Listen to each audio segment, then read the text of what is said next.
before Celebrini was even on the ice. Wild comeback with Rossi moving in, shadowed through the high slot with Celebrini over the boards for San Jose.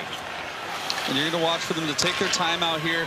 What they want to do is they want to tire out San Jose and get them into a spot where they want to change, but they can't get off the ice. That's where things are really going to open up. NHL skaters are so great now that it's hard to beat them when they're at full strength. They're gonna circle the zone, get Orlov moving his feet. You see Orly with a little slash there. Let him know he's there. Overtime 3-on-3 is so much fun. Honestly, it's the closest thing to summer hockey playing with the boys as you can get. Faber moves in, got it for Boldy. Boldy with a sidestep, turning away from Orlov. Matt Boldy, sauced one for Joel Eriksson Ek, drifting out high. In the first 90 seconds gone by, you're in overtime. Eriksson Ek spun one back for Matt Boldy, trying to turn away from Macklin Celebrini, who pressures Matt Boldy into the corner. Boldy kept it alive with a big frame. Smith tumbled. Boldy with the sidestep. Gets it back from Eriksson Ek. 2-on-1. Smith hustles back. Boldy has to turn away. Boldy moves one through. On the move, Brodin. Dodging the stick of Askarov. Bodies tumble below the goal line. No penalty called. Kaprizov skates to it for Minnesota. Inside of 3 to go in OT here in St. Paul. Kaprizov on the move. Fed it up. Zuccarello darting through. Zuccarello circles. Shadowed by Smith. Been out there a while.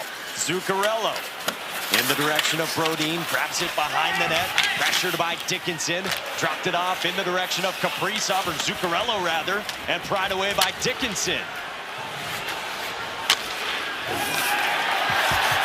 Celebrini came to step with a check on Zuccarello. And here is Celebrini moving in with Graf. That one across. Score! Macklin Magic on the setup.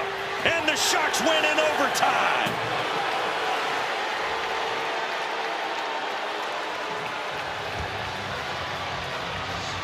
Celebrini somehow had enough energy to go back down the ice one more time after being hemmed in for 1:58 total time on that shift. And even while tired, I'm sure his legs were seizing, I know mine would be, he still finds a way to throw it through the defender's legs. And a great play to move it from far side to the backhand, slide it in the empty net. How about that setup to Colin Graf? Guy who's in his first full year in the NHL out of Quinnipiac. He's got his second of the season, and it's an overtime winner on the road for a third time this year for San Jose. Yes, we go to Celebrini here. Look at him. You can tell his legs are seizing up a little bit, and what a good play. You learn that as a little kid. Anytime you get a puck pass towards the back door, you always want to get the defenseman sliding out of the way, and then you can just slide it in the empty net here on the back end. Minnesota played a great game. San Jose with a real flurry after that power play goal, and they find a way to get another win.